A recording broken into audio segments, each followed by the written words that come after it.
Hi guys, my channel like subscribe and share button. इसमें दिया है epiglottis. Epiglottis is close of air while swivelling and food क्रिया। Point दिया है by air alveoli. तो ये रिस्पायरेटरी सिस्टम का कंसेप्ट डिस्कस कर रहे हैं। इसमें हम by air alveoli exchange of the gases take place in the lungs into three body is right lungs divided into the human. Emphysema disease is related to lungs. जो emphysema disease होती है वो lungs से related होती है। उसके बाद है प्लूरा मेम्ब्रेन। जो प्लूरा मेम्ब्रेन्स होती है वो कवर करती है by the lungs of the protected them.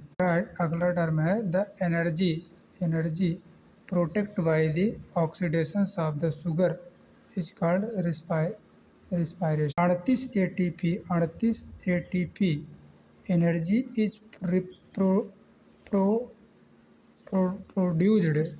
process of the oxy-respiration. This term है when anaerobic respiration occur in bacteria and fungi, it calls anaerobic respiration.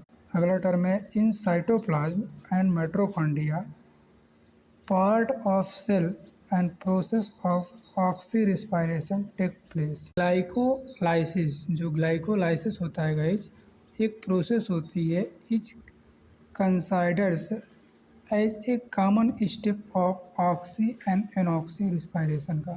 The process of the Krebs cycle take place in the mitochondria. जो Krebs cycle होती है वो mitochondria में होती है। when human work which breakdown of pyruvic acid in muscles due to the lack of oxygen। अगर when human work कर रहा है और उसका ब्रेक डाउन हो गई पायरुविक एसिड तो मसल्स में लैक हो जाती है। अब इसका कारण है due to lactic acid and carbon dioxide की अधिकता के। नाइट्रोजनस गैस इज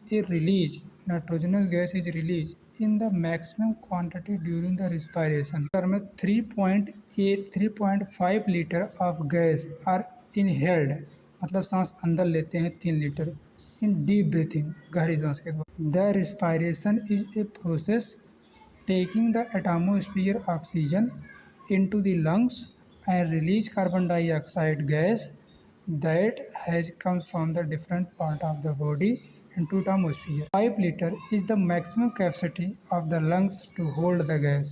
जो है ज़्यादा से ज़्यादा 5 लीटर तक गैस को सोखने की क्षमता रखता है।